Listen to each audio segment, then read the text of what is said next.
Okey, kembali kita di Duduk Dulu dan masih lagi bersama dengan tetamu kita, Tuan Rahmat. Dan ni untuk sesi ni kita dah nak closing Cik. So mungkin untuk last ni kita bagi Cecil lah tanya 2-3 soalan kepada tetamu kita. Okay, basically ni last lah apa macam mana soalan dia? Apa nasihat ataupun cadangan lah nak bagi dekat semua peringkat, daripada government, daripada warga-warga emas ke, ataupun orang-orang tua ni ke, semua pihak. Nasihat dulu dulu kepada seluruh rakyat Malaysia. Dengan ikhlas dan rendah diri, saya sayang anda semua. Saya tak nak anda kena scam. Saya tak nak anda menangis. Saya tak nak anda bercerai-berai. Saya tak nak hidup anda merana. Saya tak nak anda mengambil keputusan yang sehingga boleh mengakibatkan kehilangan nyawa. Saya tak nak sampai anda mengabaikan keluarga anda. Tolonglah, dengar nasihat saya. Ikut je apa yang saya ajar dalam media sosial saya, TikTok saya, Rahmat Fitri Dawan Scammer. Dalam tu dah banyak saya ajar, dah macam-macam.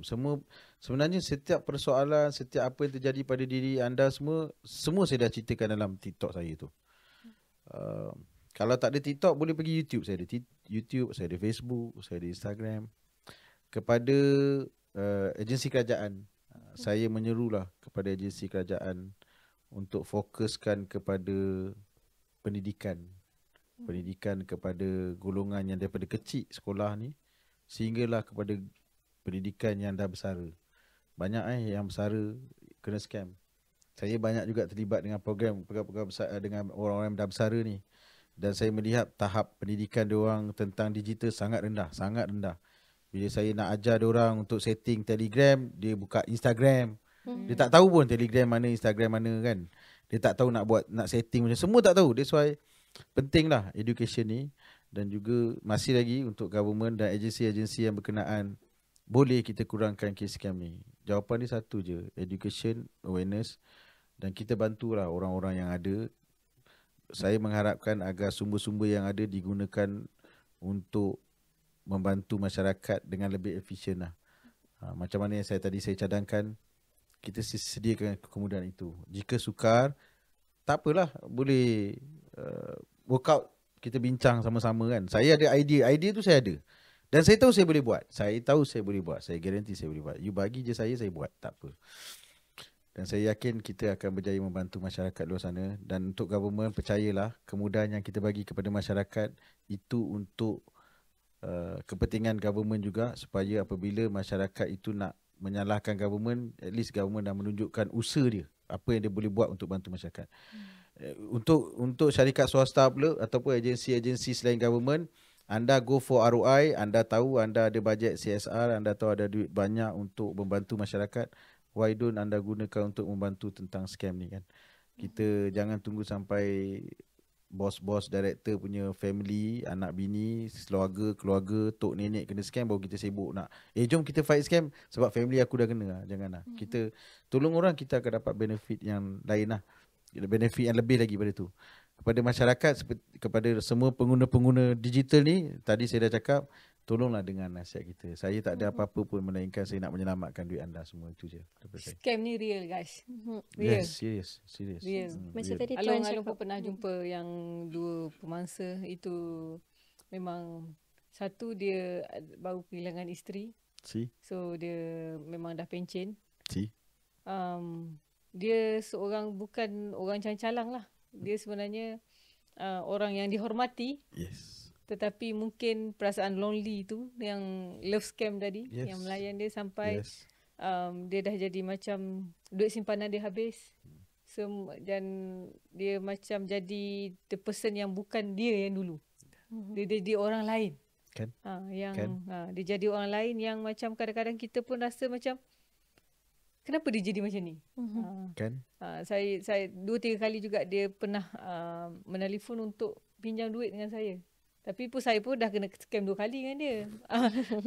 Termasuk duit. Tapi Alung bukan kena scam, Alung kena kencing. Maksudnya masuk duit kat dia, dia kata gini, okey sekali lagi 2 kali, kali ketiga bila sekali ketiga tu saya ada trigger yang saya macam kenapa dia jadi macam ni. Sebenarnya? And then saya siasat di kalangan orang keliling dia dengan orang kampung semua, dan diberitahu memang dia dah berubah banyak. Dan memang dia tengah bercinta, kata-kata orang kampung masa tu, dia tengah bercinta dalam internet. Itu kata-kata dia. So kita tahu dia kena love scam. So itu yang pertama. Yang kedua adalah dalam kalangan yang rapat juga terkena kepada ibu dia. So ibunya mungkin kesunyian juga saya rasa. Benda yang sama, sebab dia sebenarnya ibunya pun berharta dan berduit, berpencen, tetapi dia jadi macam seorang yang lain, dan anaknya pun merungut dengan kataan yang banyak kerana perubahan yang sangat ketara di ibunya ni, dan bukan menjadi ibunya yang dulu lagi. Jadi benda-benda tu yang itulah yang pengalaman yang saya adalah. Baru dua yang nampak depan mata. Baru 2. Itu dua-dua love scam. Jadi saya tak pernah berhadapan lagi dengan scam yang pelaburan, scam yang beli online, dan scam yang pasal job scam semua. Itu baru dua-dua love. Cici ada soalan. Since Tuan tadi cakap Tuan ada banyak idea, ada banyak plan, so boleh tak maybe ada beberapa lah yang Tuan boleh share? Boleh. Antara saya punya misi utama saya sedang dalam proses nak mencadangkan kepada kerajaan negeri lah. Saya fokus kerajaan negeri lah. Persekutuan saya rasa terlalu besar sangat kan. Saya nampak kerajaan negeri saya boleh buat lah benda tu. Nak menunjukkan hasil dia, dan juga syarikat-syarikat yang besar, bank-bank yang besar, yang ada duit. Untuk kita mewujudkan kemudahan tu. Kenapa saya kata kemudahan tu penting? Sebab kenapa saya perlukan dana itu? Sebab saya tak nak ambil duit rakyat. Yang RM50 setahun saya charge ni pun orang kata ambil duit lagi. Padahal sebulan baru RM4.2. Nak menyelamatkan duit dia beribu-ibu. Ni mentaliti orang kita kan. That's why saya selalu fikir sebenarnya saya tak nak duit dia orang. So saya mengharapkan mereka-mereka berkemampuan ni untuk tubuhkan ni, tadi kita cakap calling center. Tapi kena ada saya situ sebab idea tu saya yang ada idea tu. Latihan pendidikan secara berkala. Itu penting. Towards who? Semua orang. Semua. Mungkin kita boleh fokus kepada pesara-pesara dulu. Sebab diorang memang duit banyak. Dan diorang sangat. Maksudnya mangsa-mangsa yang kalau ikut rating lah, mangsa yang top 3 ni, yang pertamanya adalah daripada pesara. Government. Swasta. Pekerja swasta. Okay, swasta kita tak dapat detect kerja apa kan. Tapi saya bagi kita top 5 ke top 6 Okay. Pekerja swasta. Pekerja government. Pesara. Pelajar. Tidak bekerja. Guru. Why guru? Kan jadi persoalan kenapa guru kan? Saya bagi tahu guru. Saya nak tanya, minta maaf lah ni kalau kita cakap pun kita tanya juga balik. Guru ni cukup ke diorang ni diberikan pendedahan ni? Diorang ada diberikan latihan-latihan ni ke? Lagi ya kesian kan? Mana diorang ada duit nak buat program-program untuk diorang? Kenapa spesifiknya guru tu? Memang guru. Itulah hakikat dia, fakta dia. Nak cakap macam mana? Itulah fakta dia. Maksudnya yang banyak kena scam. Banyak. Walaupun dia adalah educator. Which supposed to be. Tu saya kata doktor dulu dia pergi masuk U, dia tak belajar apa yang Rahmat cakap ni. Even sekarang Rahmat cakap TV tak pernah keluar, radio tak pernah keluar. Kita buat macam ni baru keluar ni. Siapa yang tengok podcast kita? So pesara duduk tangga nombor 3. Nombor 1 dia macam itulah ranking dia begitu. Sebab ni saya ambil ranking ni untuk satu negeri tu. Saya ada buat study pasal satu negeri tu. Tapi secara overall saya tahulah list-list yang saya sebut tu ada dalam top 7 lah. Pekerja swasta tidak bekerja, antara masuk dalam tidak bekerja. Macam mana ada duit tidak bekerja kerajaan tidak bekerja pun kena scam. Kena. Pelajar pun ada dalam list. Sudah dahsyat pelajar banyak kena job scam dengan beli online. Banyak. Tu saya kata government ada siapa nak rekod ke? Saya nak cakap kalau boleh saya berhajat sangat ada PMX kat sini, ada menteri-menteri berkenaan kat sini. Saya dia bukan main-main. Saya serius sebab saya nak tolong orang. My intention is to help people. Itu saja. Saya bukan nak kata saya bagus tak. Okay, kalau you nak cek orang lain, you cek orang lain. Tapi saya nak juga bercakap. Saya nak bagi tahu education ni sangat penting. Sangat penting. Dekat sebuah negara tu tengah kencing pun ada video cerita pasal scam. Kalau boleh kita pergi mana-mana ada. Mana-mana. You gini, hospital banyak kan kita tunggu lama kan. Letak CCTV besar kat situ cerita pasal scam. Ada, tu semua ada. Tapi mana ROI dia? Of course dia akan cakap mana ROI dia. Kalau nak cerita ROI memang tak payahlah. Ni ROI dia for long term. Dengan investment yang paling menguntungkan adalah ilmu. Investment yang paling menguntungkan adalah ilmu. Trust me. Sangat important. You pegang, you simpan video ni kan. Kita tengok lagi 10 tahun. Betul tak apa Rahmat cakap? Pegang ni lah video ni. Saya dah luahkan Terima kasih kepada Along, Cece dan juga Duduk Dulu memberi saya peluang. Saya tak kisah sampai sahur pun tak apa. saya puas hati saya dapat bercakap benda ni. Saya dapat lepaskan. Saya berharap sangat mereka-mereka di atas tu, kalau dia orang tak setuju dengan saya, panggil saya, Rahmat kau cakap apa, kau ulang balik. Saya akan cakap balik. Kita sama-sama nak bincang. Okay, apa benda yang you rasa tak setuju dengan saya. Ingat Rahmat adalah orang yang menyiasat, menangkap dan menyoal siasat skamer. Rahmat orang yang menyiasat, menangkap dan menyoal siasat skamer. You tak pernah bincang dengan orang macam kami. That's why you tak tahu. You tak jumpa. Ginilah, dia tak macam Alung, tak berjumpa mangsa. Mungkin you jumpa seorang dua. Kami berjumpa beratus beribu mangsa hari-hari. Saya duduk Sentul ni sebelum ni. Di Sentul. That's why saya berani cakap macam ni. Because air depan mata I tengok. Apa? I bukan kencing. Semua benda dalam kepala saya. Seriously, benda ni serius. Ini satu benda yang serius. Tell you, dia akan meningkat. Guys, 3.11 billion tak termasuk yang belum buat report. Yang tak nak buat report, yang sampai sekarang dia tak tahu dia kena scam, tak buat report. 3.11 billion. Itu jumlahnya setahun. Banyak. Saya ulang yang tak termasuk, yang belum buat report, yang tak nak buat report, yang tak sempat buat report dah meninggal. Yang banyak kena scam orang kampung lagi lah. Dia tak tahu pun kena buat report. Dia dah kena scam ni. Seriously guys. Belum saya nak cakap yang banyak lagi yang tak payah saya cakap tu je lah dulu kan. Polis dia tahulah Rahmat sebenarnya nilai 3.11 tu lebih lagi. Polis tahu apa jawapan dia. Oh dia rekod saya boleh cakap lah nantilah. Sekarang tak boleh cakap. Okey, terima kasih kepada tetamu kita Encik Rahmat Fitri. Terima kasih.